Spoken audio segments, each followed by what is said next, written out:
Good evening and welcome to the Business Day. I am Vashon Brown.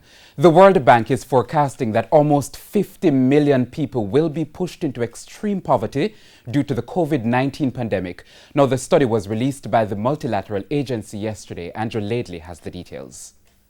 The World Economic Outlook forecast suggests that COVID-19 is likely to cause the first increase in global poverty since 1998, when the Asian financial crisis hit. Using the most recent data, the World Bank says those who will be affected the most will come from low and middle income countries, and more so because a high number of people in those areas live close to the international poverty line, which is spending less than $1 per day.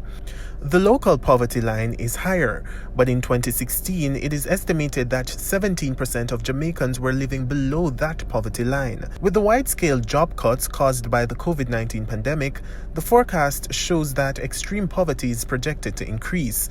In 2019, there were 632 million people living in extreme poverty. That number is projected to increase more than 660 million this year. In the more pessimistic scenarios, the World Bank predicts that global poverty in 2020 would be close to the level in 2017. In 2017, the number of people living in extreme poverty was 768 million people.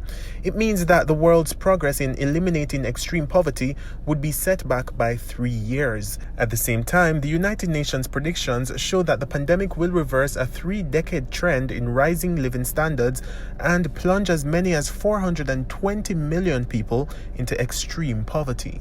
Andrew Laidley, TVJ News. The Jamaican dollar declined to a record low against the greenback today. At the end of trading, $1 was selling for $146.87.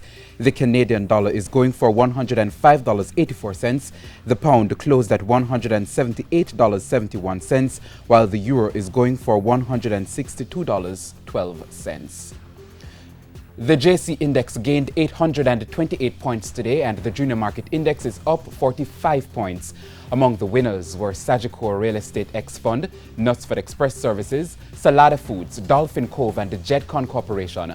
On the losing side were Mayberry Jamaican Equities, MPC Caribbean Clean Energy, Consolidated Bakeries, JMMB Group 7.5%, and Everything Fresh. And that's the Business Day. I'm Vashon Brown. Good evening.